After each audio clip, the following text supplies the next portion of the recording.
good to see you here. Top of the morning, top of the morning. Besides the traditional parades and celebrations, there was the added spice this year of electioneering. Illinois Republicans and Democrats, like voters all over America this year, were giving their preferences for presidential candidates. City of Chicago. At national party conventions in the summer.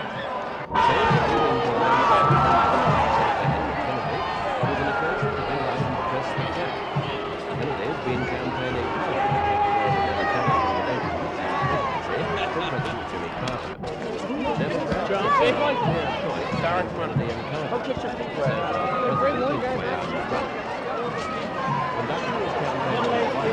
The president's lead presents a dramatic change in his fortunes. At the beginning of the year, Jimmy Carter's popularity was at an all-time low. But events overseas have rallied the nation behind him and have allowed him to campaign as a president more concerned with lofty affairs of state than the detailed tactics of party politics.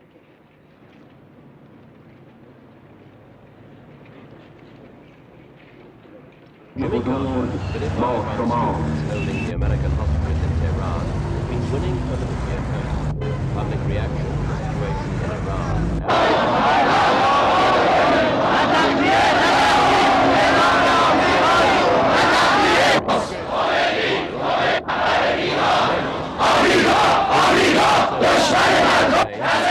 Jimmy Carter president. As long as the students hold the American hostages, Jimmy Carter has pledged to remain in at the White House. So the burden of campaigning has fallen to a large extent on his wife, Rosa Lynn. The Forays have attempted to recreate the personal campaign style that was so successful for the Carters in the 1976 race.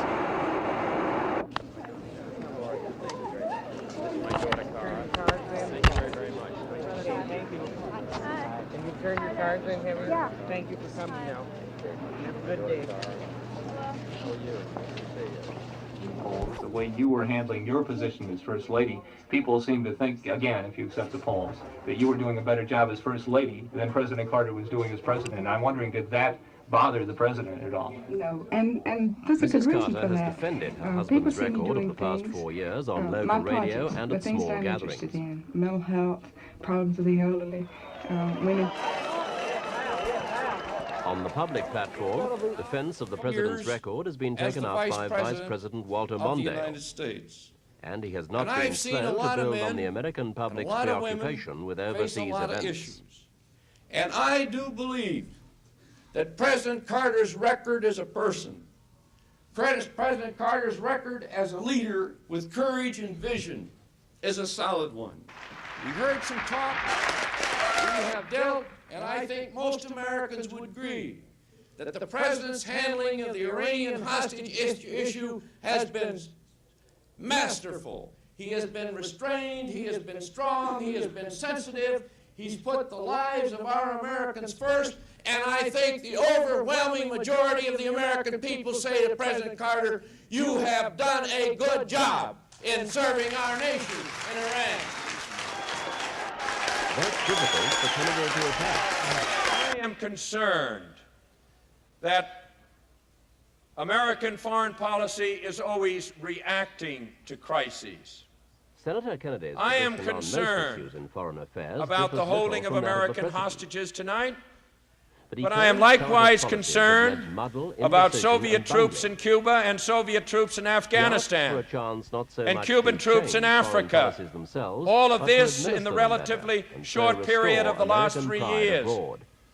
I wonder why the American eagle is not respected overseas any longer. What has happened to American foreign policy that we always have to react to crises?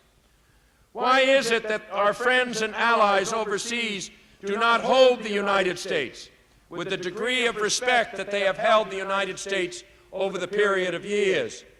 And why is it that we appear to be lurching from crisis to crisis in the area of foreign policy? I thank you very much for being here.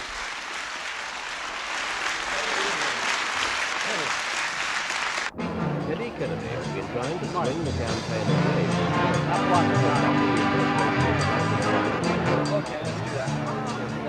part of the concern to the minority, especially the poor and underprivileged. These groups have been hardest hit by President Carter's This is my daughter, Cara. Thank you very much. Nice to see you. Inflation is now running at over 17% and would normally be a key issue at the polls. Many Americans are also worried not only by the high cost of goods, but of money itself. Interest rates are now running at record levels too. And as recession looms, the American dream is, for many, more likely to be a nightmare of lost jobs and dole queues.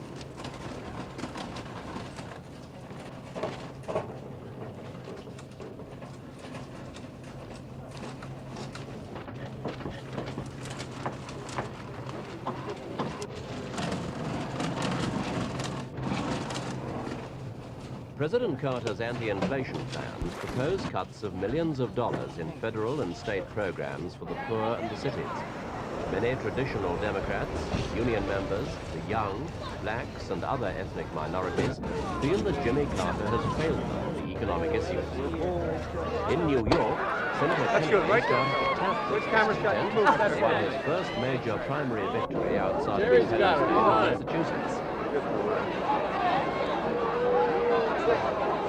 Senator Kennedy's New York victory has kept his campaign alive, but he'll need many more primary successes to maintain a serious chance. The president already has more than half the delegate votes needed to keep the nomination, and more than double Senator Kennedy's campaign. And there's been more than 100 restorations of the senator's campaign so far. Now why wouldn't Jimmy Carter want to be right here with all of us This would be a here foolish today? man who could write off Senator Kennedy completely. The situation in Iran remains uncertain and could change, not necessarily to the president's advantage. If that should happen, and if the economy worsens, the senator from If Jimmy Massachusetts may Carter still came just here a today, day. you'd be able to ask him. On the Republican side, the position seems to be even more clear-cut than for the Democrats. Ronald Reagan, star of Hollywood B westerns and twice governor of California, began as the front-runner and has remained out in the lead. In the early primaries, right-wing Reagan faced what looked like a strong challenge from a bevy of presidential hopefuls, vying for the center ground within the party. But the political assault from senior Republicans wilted before the Reagan machine. As the casualty list grew, the most serious bid to unseat Reagan was mounted by George Bush, a former ambassador to the United Nations and one-time head of the CIA.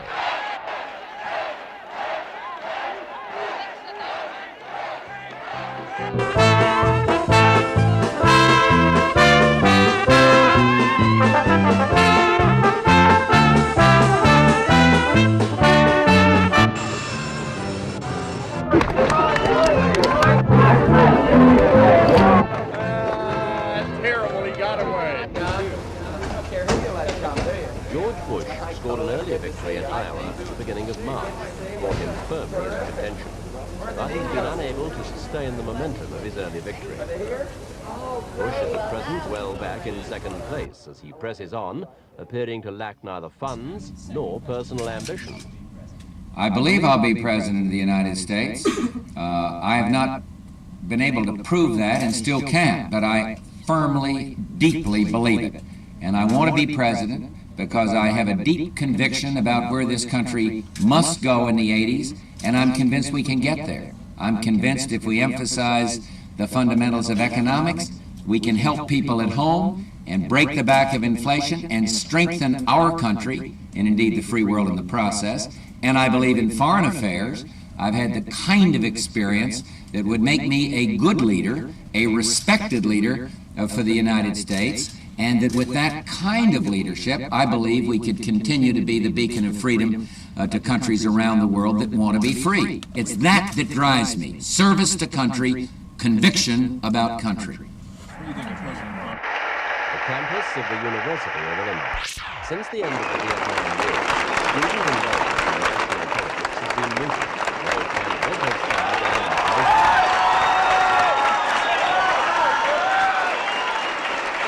This year, the Liberal Congressman from Illinois, John Anderson, has picked up support by cultivating an image of a new and different kind of politician.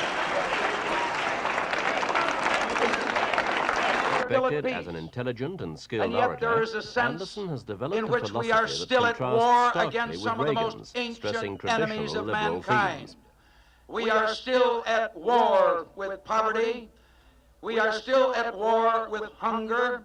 We are still at war with racial injustice and discrimination. We are still at war with those forces in our economy that have today boiled up to crisis point to give us the worst inflation that we have had in 33 years. We are at war. Anderson has received widespread support from liberal Republicans and disenchanted Democrats, and could run as an independent. We're recommending something But a because we question believe mark it is remains right, over how different he because really is. I don't really think he's all that different from a lot of the other candidates. He's got a bad voting record on civil rights. He voted against important labor law, a couple of them. He was instrumental in keeping the Vietnam War going back in the Vietnam era. So I don't know, maybe he's changed. So I don't know if he's really as good as everybody thinks he is. Thank you. What do you think of John Anderson? I want to believe in him, because I want to see that there's somebody different up there. And right now I'm really afraid that he's giving a lot of lip service, and that he's not going to be much different once he gets up there.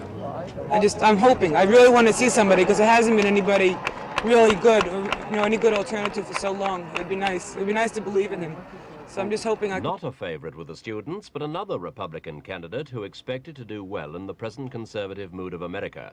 John Connally, a former governor of Texas, spent £11 million on his campaign and failed miserably. This left one man, ex-President Gerald Ford, for anti-Reagan Republicans to rally round. Ford believes Reagan's views are too extreme to beat any Democrat contender. But he also realized that a full-blooded attempt to beat Reagan might badly split the party, and so he refused to stand.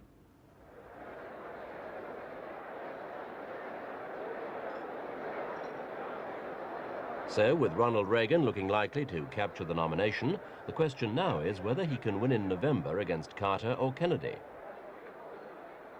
At 69, he's by far the oldest candidate, and no president has ever won the White House at that age. But he says he's in tune with the mood of the country. He stands for less government involvement in people's lives, less government spending, and he says his message is getting across to all sections of society, what he calls a new coalition of political forces. And he's more and more confident that November will prove his belief that America is Reagan country.